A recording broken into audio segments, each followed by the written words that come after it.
Hi everybody, welcome to today's Filtered webinar. I'm here with Jack Marshall from Filtered. How are you today, Jack? Yeah, very well, Jonathan, very well. Excellent. Today the webinar we're going to be covering is making the most out of Filtered training. I'm sure many of you in the room are Filtered customers. Essentially what today's webinar will be covering is, well, we cover a number of different programs of business skills and soft skills and plant skills, and Jack will be taking you through using the platform and getting the most out of your Filtered subscription. So if you have any questions during the actual webinar itself, just send them through to one of the webinar organizers in the control panel, through the GoToWebinar control panel, and we'll do our best to answer those questions as quickly and accurately as we can. So without any further ado, everyone, I'm going to pass on to Jack Marshall, who will be taking you through making the most of Filtered. Thanks very much, Jack. Cheers, Jonathan. Afternoon, everyone. Thanks for tuning in.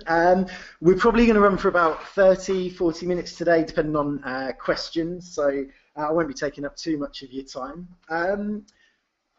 In terms of what we're going to cover today, it's going to be quite hands-on, so as we're going through, if you do have any questions, as Jonathan said, do send them via the chat.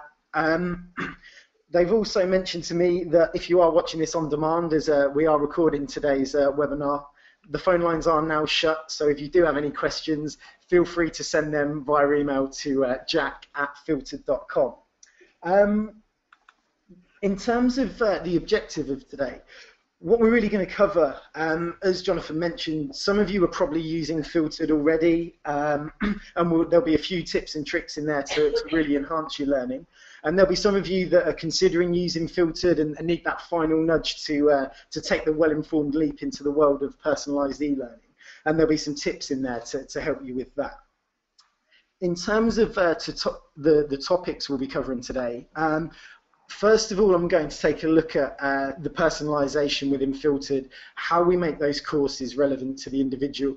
We'll then be looking at the learning pathways associated with that. And then from there, I'll be looking at customising the courses, so how you can customise the course for different groups. We'll be looking at the bite-sized content that we have within Filtered, how that supports the flexible learning, and then really the on-demand learning, so being able to dip in and out of the courses and find exactly what you're looking for.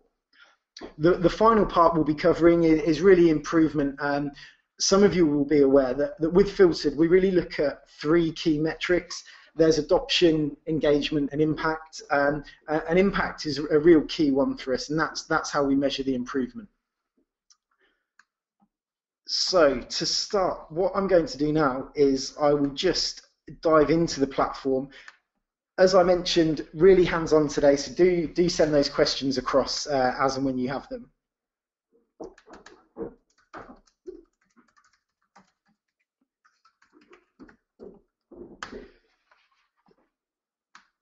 So in terms of personalisation and learning pathways, some of you will be aware that we really kind of don't believe in this one-size-fits-all approach to learning at Filtered. A big part of definitely our ethos and the style of learning that we really try to promote is personalisation, making it as relevant to the individual as possible, maximising the learning time, and really making sure that we minimise the opportunity cost of training. So the way that we do that, and this is probably the first thing I would recommend that you all do whenever you sign in and you've selected your course from the left here, is to take the filter. The filter is how we take that topic, so you can see, look, in this Excel course there's 16 hours worth of material. All 16 hours of this may not be relevant to you. You know, you might know some of it already, and some of it just might not be relevant to your role. So what the filter does is it allows us to create a learning pathway that's designed specifically on your needs. It's really beneficial to you because it means that when you're in the course, you're not going to have to spend hours clicking through. We've all done that e-learning where, you know, you're just clicking through slide to slide. It really means that all the material we deliver is as relevant as possible. Now, the filtering itself, I'll take you through this just briefly to give you an idea of how that works. So we start with a mixture of self-assessment and test questions. And you can see that we start with some broad questions at the beginning. So I'll just select other and I want to be good. you can see that on the grid here, the course really starts to be personalized. And each one of these squares is an individual module. And I will, as you saw on the agenda for today, I'll come on to the bite-sized content in a minute. But the first part of the filters is really around how we can, we find out what you need to be able to do. So you can see here, we're using Excel as an example. I'll say, do you know what? I do quite a few repeated tasks. I do some adding data. You know what? I rarely do any sort of communicating spreadsheet content, and I'll say, look, I don't, I don't do any collaboration. This is just building up a picture of you as an individual and what you need to be able to do. We then get you to just say how confident you feel, and you can see that as I rank these, I'm doing this quite crudely, but as you work through, you can see that this course really starts to take shape for you as an individual. We're filtering out material that you don't need, that isn't relevant, and we're making sure that the syllabus we deliver is as accurate as possible. That part is self-assessment. We then just ask you some test questions. This process takes around 5 minutes, but we really recommend you take this. We see some great improvement stats when users take the filters because the courses are as relevant as possible. Once you've worked through the test questions, you would just get to the end, select finish the filter, update my dashboard, and then what you're then left with is this course that's been shaped specifically on your needs. So you can see that everything in this grey colour is parts that's been filtered out. Everything in this pink is parts you can then work through, and then everything in the red is progress you've made. What the filter does, and this is quite an important point, is that what we don't do here is we don't delete any of the material that we're filtering. What the filter's doing is it creates a pathway through the course. So if I jump into the course, what that means is that you can see on the grid here, there's these modules in grey that were filtered out. And what that means is that as you work through, if you navigate through the course using these arrow keys here, it jumps over all of those modules, so it saves you a lot of time. And the real the thing to take from this tip is that this is all about saving you time as a learner. It's making sure that when you go through the course, you don't have to wade through tons of material. You can jump exactly to the modules that are relevant to you. And navigating with these arrow keys just jumps over these modules here. We've just had a question come through on the chat from Sue. Thanks a lot for this, Sue. She said, "What happens if I take the filter and then my role changes?" That's a really good question, Sue. The filter can be taken at any time. So, for example, say we see this a lot on graduate schemes. If you were a graduate, you'd done a 6-month placement, you'd taken the filter, but then you move to a different area of the business, you can take that filter again. It refilters the course based on your current role. More material may be filtered in, but the key thing in there, Sue, is that the progress that you've made is still recorded. So on the dashboard, all of that progress you've made is still there, but any relevant material may then have been filtered in. So just to really recap on that tip, it's all about taking those filters, personalizing the training, making sure that you get the most out of it by not having to trawl through all of that material that you don't need to, and that's really important for us. What I'll do now is I'm just going to move across to this relates more to if you're looking to use filtered as a tool for the business, so you're considering rolling this out to different groups of users across different areas. So on the company dashboard, a great feature that we have on here is the ability for you to be able to customize the course. So what this does do, it does override that filter, but it means that what you can do is you can give certain users a predetermined syllabus. So if I go into the customized course here, you can see that I can do this by groups. So on the company dashboard, I may have created some groups. What I can then do is I can select that group. So I'll say I want to customize the course for new starters 2016. I then have the option to actually take this syllabus here, and I can tailor the course to my needs for the team. So if I was using Excel as an example, if I was a finance manager and I said, look, I've got some graduates coming in, a great thing to be able to do here is say, well, look, I know from the pre assessment day testing that they're already at a good enough level, so I can take the foundation out. But actually, what I want them to do for the first 2 weeks is really focus on data analysis. So I can remove these other sections here, just leave data analysis in. I can go in and actually say, well, look, actually, it's just pivot tables I want them to look at. So I can uncheck all of the modules that don't relate to pivot tables. And this is great for really getting learners up and running to the standard you need. So if you've done a big intake and you know there's certain tasks that the team need to be able to do, what you can do is go in, create a predetermined syllabus for them, and it just means that that learning's really focused. You can save the course, and then the beauty of this is that even if you've done that and they've worked through those pieces of the course, what you can then do is remove that customization. They can refilter the course and they can continue their learning. So it's about being as adaptable as possible. And this is a great tool for organizations, because it means that, you know, if there is a certain standard or benchmark that you need the learners to be at, you can really quickly create a short course for them. They can go in, and it means that, you know, they just work through those modules to start with. And it's really about prioritizing the learning and making sure that if you need to get people up to scratch, you definitely can. We've just had another question come through.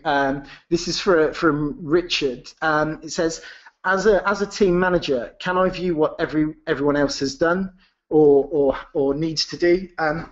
Yeah, really timely question, Richard, actually, because via the company dashboard, when you're in there, you can view each user's progress. I won't give away too much at this stage, because I will be coming back to the dashboard to look at the where we're going to cover measuring improvement.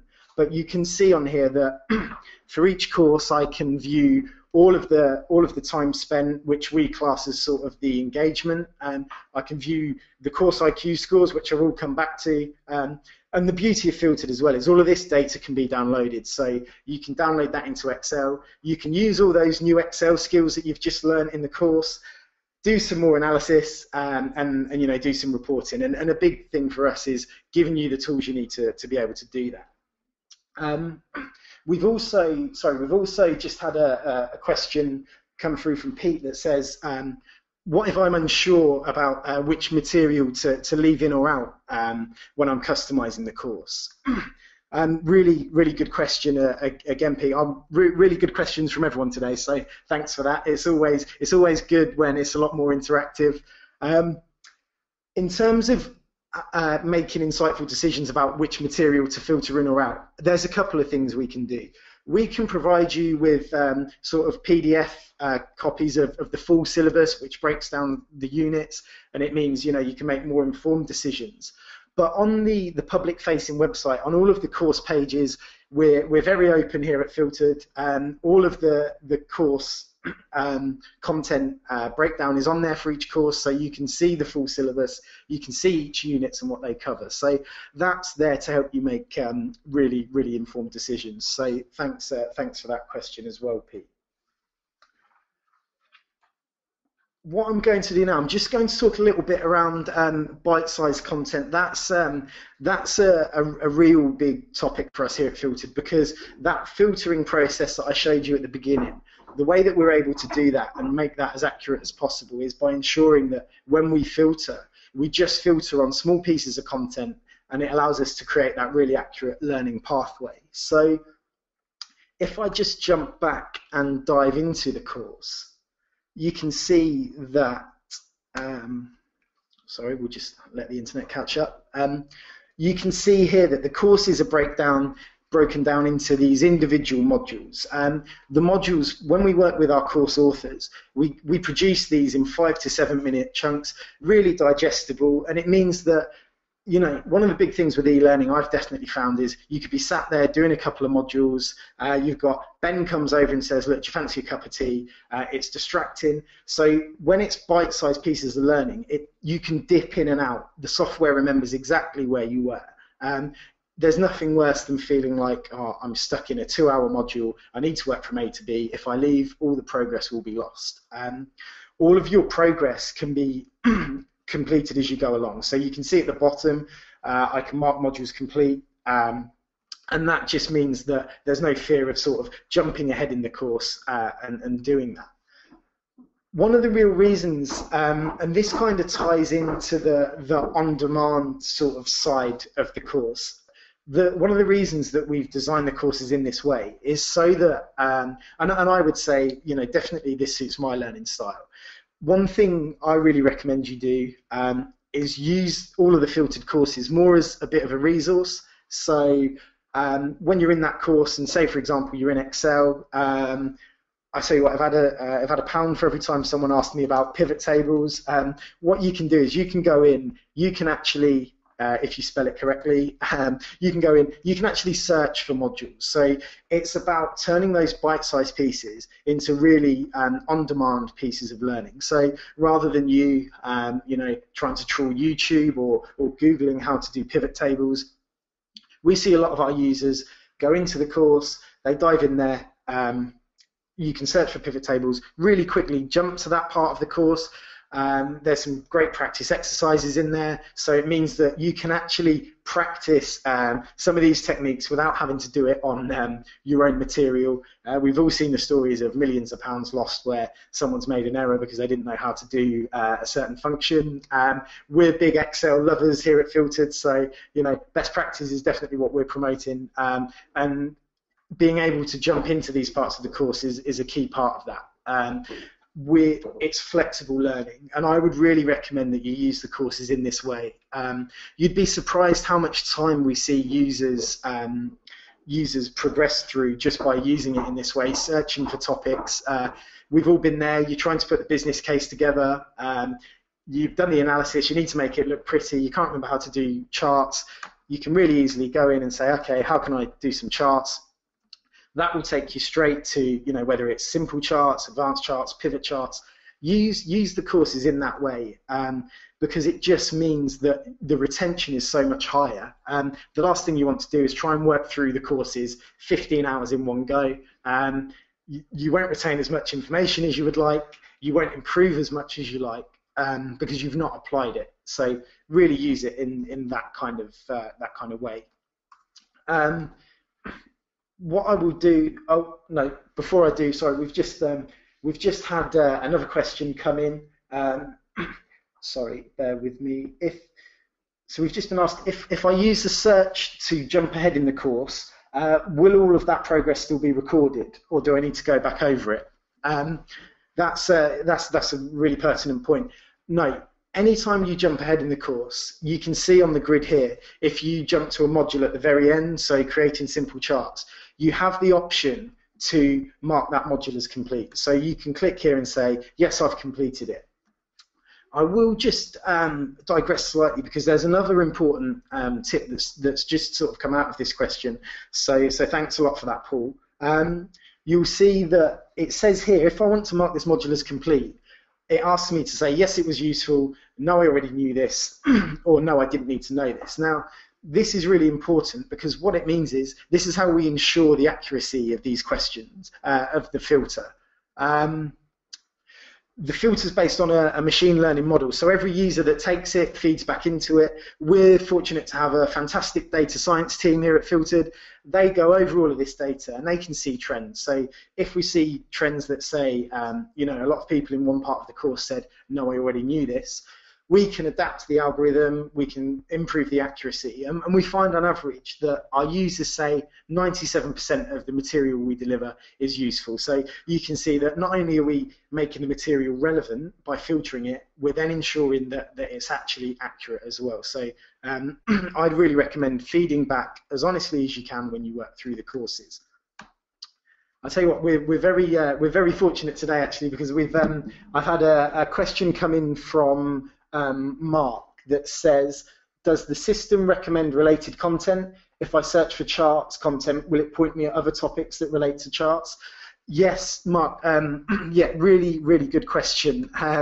Thanks a lot for this, guys. You're really making my job a lot easier today. So you'll see that the search function is actually, it's contextualized. So as I'm searching for things, it gives me not just the unit at the top, it then gives me the, no, sorry, not just the module, it gives me the unit. So you can see for these charts results, I can see 3 of them fall into the graphs and charts unit, but then one of them falls into pivot charts. So that search is there to give you an idea exactly which part of the course that unit sits in. So yeah, really, really good question.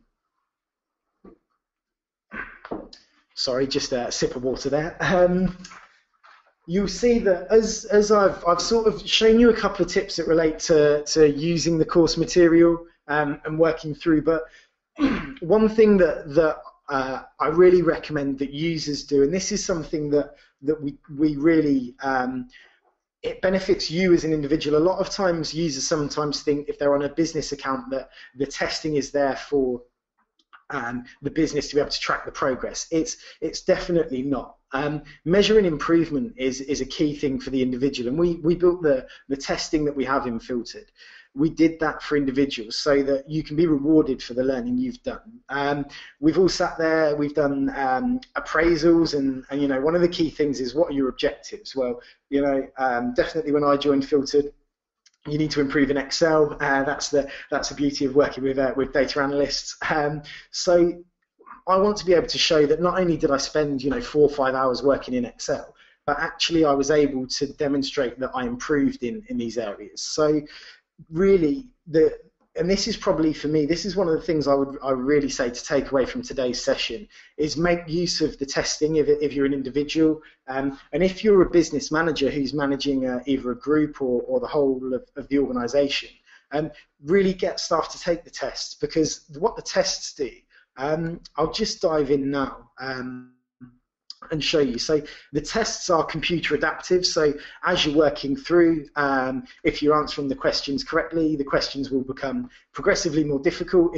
And you'll see here that we use course IQs, and the reason being is it means we can really accurately identify the level of proficiency you have. So we do that in each section as well, because it's not about whitewashing it and just saying, okay, you're a beginner overall. It's about saying, look, where do I need to improve? If I need to prioritize the learning, which section? And for this user, Wesley, he definitely needs to improve in administration. So the testing, as I say, it's computer adaptive. If you answer questions incorrectly, rather than say answering 20 questions wrong, feeling deflated, sitting on the tube, thinking why, you can actually, the questions become progressively easier, and again, we will accurately pinpoint your proficiency.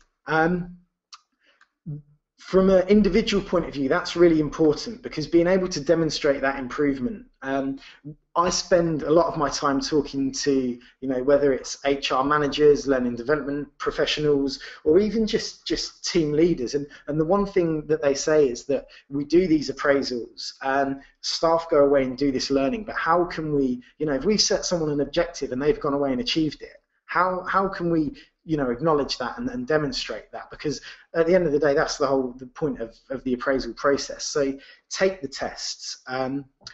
It does feed through to the company dashboards, and it's a great way of showing that you've improved. I'll just show you that from a management point of view. So you can see that for each course, the users are listed. You can see that on here. For a few of the users, some of them have been quite naughty. I think, myself included there. Haven't taken the second test yet. But look, take the second test, because we find our users do improve. They improve 1 to 2 course IQ points per hour spent training. We just ran a pilot with one of the large investment banks here in London. Over 2 weeks, they spent, I think, 3.8, the team are nodding, 3.8 hours training. They improved on average each by around 8 IQ points, and based on their proficiency, that meant they were 11% more effective in their role. Now, they volunteered to do this based on some appraisal objectives. So taking those tests is not just beneficial for the business, it's beneficial for you to demonstrate that you've gone above and beyond your role, you want to improve, and that progress is tracked. So just on that, I have a question here from Joan. So Joan, this is a really timely question, because we've been having this debate internally. Sorry, everyone. The question is, can you take the IQ test more than twice? Joan, the answer to that is no, and the reason being is we don't believe in kind of coaching to pass the test. If we were to just keep the tests open, we would see users just continually kind of trying to take the tests. So we do keep it to two, one at the beginning, work through the course, take the second at the end. It's currently up for debate. There's a view that maybe 3 would be useful, but for us it's really about, because we're personalizing the course and creating that pathway. If users go through and work on the material that's recommended to them, then you see that improvement. Hopefully that answers your question, Joan, but as I mentioned, everyone, my email address is jack@filtered.com, so if there are any follow-up questions and you do happen to be watching this on the Filtered website, not live, then you can always email me any questions that you do have. I have one final question that says here, I noticed that each course has only one level. Are they just basic, or is there more advanced content? So all of the Filtered courses, we really kind of don't believe in this beginner, intermediate, advanced approach. The reason being is some of you, sometimes you need to be able to do some functions that might be advanced, and you need a couple of them. Sometimes you might think you're beginner, but actually a few of the parts that you need to be able to do are in intermediate. So the approach we take is to take the full syllabus, so 16 hours worth of Excel,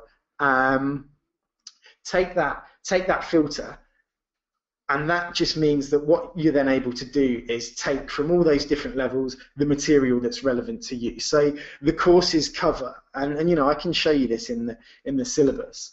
The courses cover everything from the very beginning. I think the first module in Excel is what is the point of Excel? Not like what is the point of Excel? We all know that, but what's the purpose? And it runs right through to advanced Visual Basic and macros. Now, I am going to contradict myself slightly. We do have an advanced Excel course, but that's there because it looks at more decision making with Excel rather than just functions. The Excel course covers every function you would need. Oh, sorry, I have another question. Can I post my email in the chat? Yeah, why not? There we jack@filtered.com, smiley face.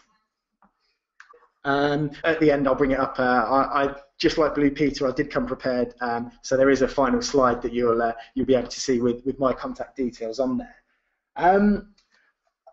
That's probably, and I promised I wasn't going to take up tons of your time today, but really, just to summarise, all of these tips are, you're prompted to do some of these things as you go along, but the real reason today's session came around was because we see a lot of trends in our users, and we see we're constantly looking at the data, looking at who's improving and why, and we see in there that when people use the search functions, they use it in an on-demand way, we see high improvement stats. When users create these learning pathways, they're more engaged because you're not clicking through all of the material that you already know.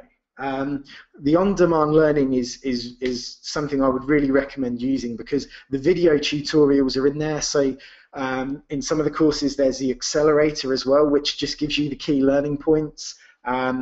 And take the tests, and I really do stress that because the thing there is you're demonstrating that, let's face it, we're all really, really busy. Sometimes learning does take a backseat, but if you go in and you actually take these tests and you're saying, look, I spent time trying to improve my proficiency in project management or in strategy, I've improved, and therefore that was time well spent. So really take those tests. That's probably it from me. I think that's it for questions. Does anyone have any final questions at all? Anything I can help with? Great. Well, look, from myself and the team, thanks everyone for attending. Hope you found this useful. I will, of course, as promised, let me just show my contact details here. So you can reach me on jack@filtered.com. Also, do follow us on Twitter @filteredcourses, and we have a great team running that social media account there, and a lot of industry knowledge and a lot of trends from both us and partners and other organisations. So really worth them checking us on Twitter. Look, thanks a lot, everyone, and yeah, do email me if you have any questions. Excellent. Thanks very much, Jack. That was very educating. Thank you very much for that. I enjoyed that very much. Once again, if there's anything you missed during that webinar, we will be posting the recording online in the next few days. You'll receive an email notification when that is uploaded. And yeah, once again, if you've got any questions at all, just drop Jack a line and I'm sure he'll be pleased to help you out. Thanks very much for attending, guys. Have a lovely week and hopefully we'll hear from you soon. Thanks very much. Bye-bye.